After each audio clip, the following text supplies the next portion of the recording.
E aí, suave, galera? Então, hoje eu vou gravar pra vocês a história de Jeffrey Dahmer. Uma das histórias mais insanas que eu conheço, por enquanto. E se vocês gostam de história como essa, já deixa o joinha pra você não se esquecer e se inscreve aqui embaixo. Então, bora começar o vídeo. Quem era Jeffrey Dahmer? Jeffrey Lionel Dahmer nasceu em 21 de maio de 1960 em Milwaukee, Wisconsin. Eu acho que é assim que se fala.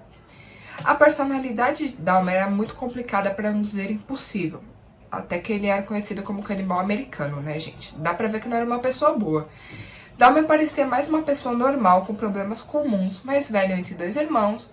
Dahmer nasceu em uma família de convivência muito complicada. Seus pais brigavam diariamente e sua mãe era considerada muito tensa e extremamente sensível.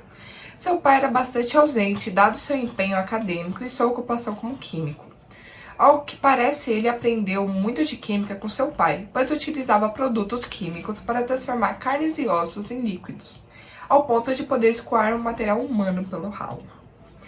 Jeffrey sempre foi visto como uma criança introspectiva e tímida. Aos 6 anos, quando seu irmão nasceu, sua timidez agravou-se e ele começou a viver praticamente em silêncio. 4 anos de idade, Dahmer foi submetido a uma cirurgia de amputação de duas hérnias. Porém, ele diz que foi enganado pelos médicos, pois ninguém teria lhe dito que pessoas estranhas abririam e mexeriam em seu corpo enquanto dormia. Isso era dever dos pais, né? Falaria assim, tipo, os médicos vão te abrir, colocar de uma forma mais tranquila, mas, né, os pais não falaram e o moleque ficou doido da cabeça. Mas, enfim, né? Isso é pra julgar. Quando criança, tinha o hábito de coletar cadáveres de animais mortos e de secar os corpos. Gente, cadê os pais das crianças? Cadê? E na adolescência gostava também de torturar animais vivos e, quando mortos, empalar as cabeças em florestas. Ele também tinha um cemitério particular no fundo de sua casa, né? Só pra, tipo, cadê os pais, né? Apesar dessas atividades, seus pais consideravam uma prática como natural de um menino apaixonado por ciência e biologia. O que você diz, né? Dahmer era um pouco sociável e com apenas 14 anos se tornou alcoólatra. Um antigo colega de ensino médio disse que foi nesse período que ele começou a ter desejos e fantasias assassinas. E que encontrou na bebida uma maneira de esquecer toda a maldade que planejava em sua mente. Aos 18 anos, Dahmer ingressou na Universidade de Ohio, na qual permaneceu somente 3 meses. Com o fracasso nos estudos, seu pai lhe deu um ultimato: ou arranjava um emprego, ou se ele estava no exército. Ele escolheu a segunda opção e foi desde então que sua vida mudou. Porém, ele foi expulso do exército e um dos motivos foi por conta dele ser alcoólatra. Ai, gente, os pais deles eram doidos da cabeça, né? Eu tô indignada ainda que eles achavam normal o filho, tipo, ter um cemitério em casa. Eu não sei o que falar. Eu não sei. De verdade, não sei. Em uma noite de 1978, logo depois de sua formatura da escola, Dahmer conheceu Steve Hicks, eu acho que é assim que se fala, uma de suas vítimas, de apenas 19 anos. Após o desentendimento do show de rock, Steve decidiu ir embora. Dahmer ofereceu uma carona para Steve e no meio do percurso, Dahmer perguntou para o Steve se ele não queria ir para a casa dele beber. O garoto acabou aceitando, sem saber que depois disso nunca mais sairia de lá. Chegando na casa, os dois começaram a beber muito, até que Dahmer acertou um golpe na cabeça do rapaz, que caiu inconsciente no chão, desfalecendo. Foi estrangulado até a sua morte. E fez coisas mais 18, se é que você me entende, com um corpo morto. Dahmer enterrou o corpo em seu cemitério particular, em uma cova rasa. Semanas depois, com a decomposição do corpo, ele desenterrou e dissolveu os restos mortais com ácido. Os ossos foram moídos e jogados na floresta. O ácido foi despejado no vaso sanitário. Em 1986, ficou recluso por ter se tocado, vamos dizer assim, na frente de 2 meninos. 3 anos depois foi novamente encarcerado, mas agora em razão de ter abusado sexualmente de crianças. Sob condicional, dormia no presídio, mas podia sair para trabalhar durante o dia. Gente, deixa isso. Por que não deixou o cara preso? Por quê? Mas não, tinha que sair para trabalhar. As autoridades não sabiam que nesse pequeno período de liberdade praticava atrocidades dignas de enredo de Stephen King. Era só deixar preso, não precisava deixar ele trabalhar, mas enfim, né, quem sou eu? Para satisfazer seus desejos, seduzia suas vítimas em boates ou saunas gays. Quando a presa entrava em sua casa, o canibal drogava e matava com suas mãos, normalmente por um estrangulamento. Com a vítima morta, daria início ao seu plano, torná-la uma escrava sexual zumbi. Costumava se tocar em cima do cadáver e logo depois praticava o ato mais 18, vamos dizer assim, com o defunto. Logo após guardava o corpo quando sentisse vontade de voltar a usar novamente. Fotografava todo o processo criminoso e dizia sentir prazer ao rever as fotos. Quando o cadáver se tornava intragável, abria o tórax e ficava deslumbrado com a visão anatômica do corpo humano. Gente, se ele gostava do corpo humano, eu ia estudar medicina, ia salvar a vida, mas não, né? Não. Gente, ele disse que o fascínio dele era tão grande que mantinha relações sexuais com os órgãos. Após essa fase, passava então e esquartejava o corpo. Separava as partes que considerava úteis das inúteis. A partir daí não tinha mais prazer sexual, senão gastronômico. Isso, gente, ele comia a pessoa, literalmente. Um de seus pratos preferidos era croquete de carne humana, sem esquecer dos músculos fritos. Ele dizia que uma das suas maiores decepções foi com o gosto do sangue humano.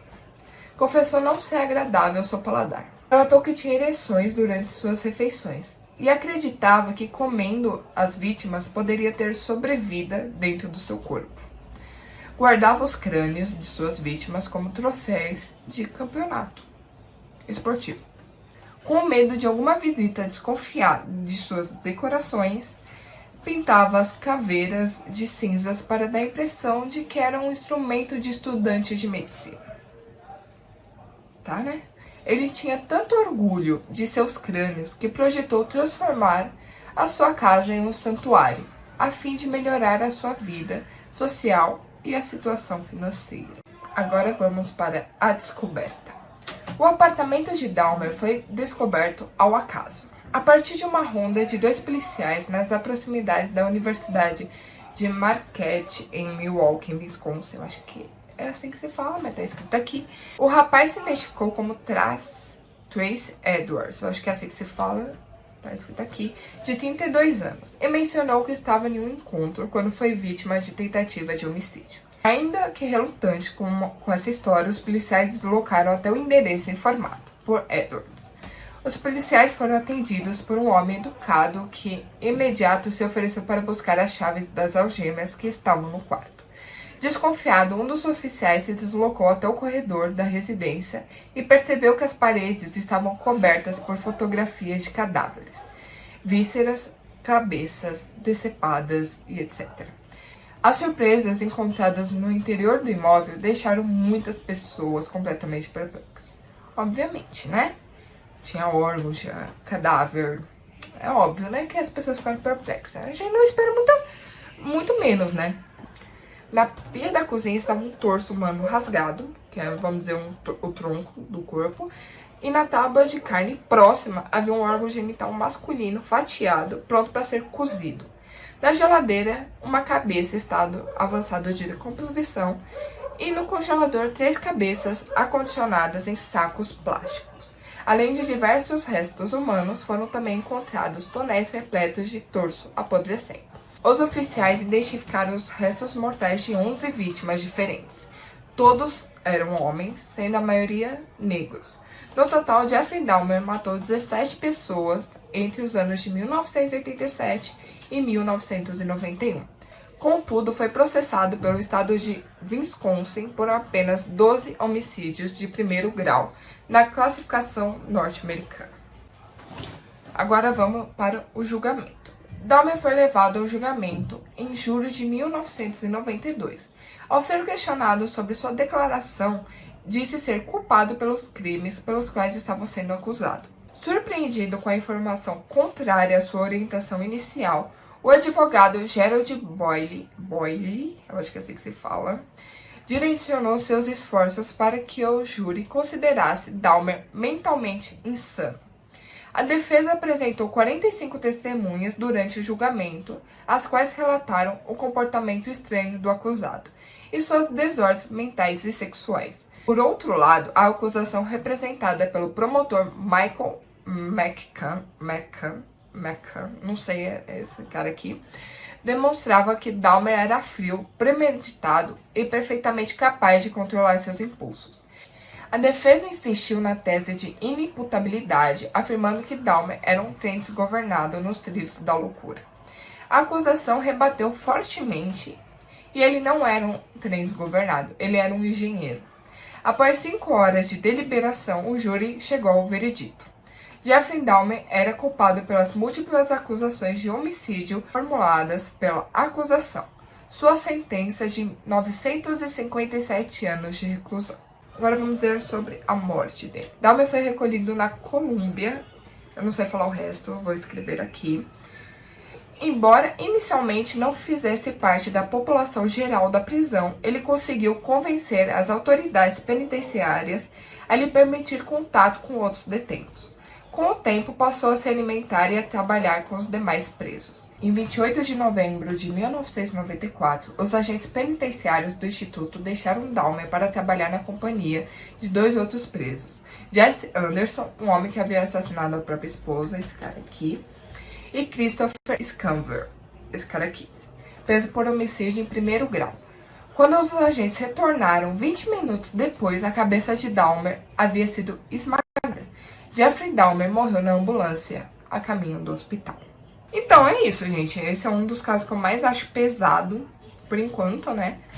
Mas aí, o que vocês acharam dessa história? Me fala aqui embaixo e fala também quais histórias vocês querem que eu conte aqui no canal, ou de serial killer, alguma história de terror e afins. E se vocês gostaram, clica em gostei, se inscreve no canal, me segue nas minhas redes sociais, por favor. E beijinhos, até a próxima!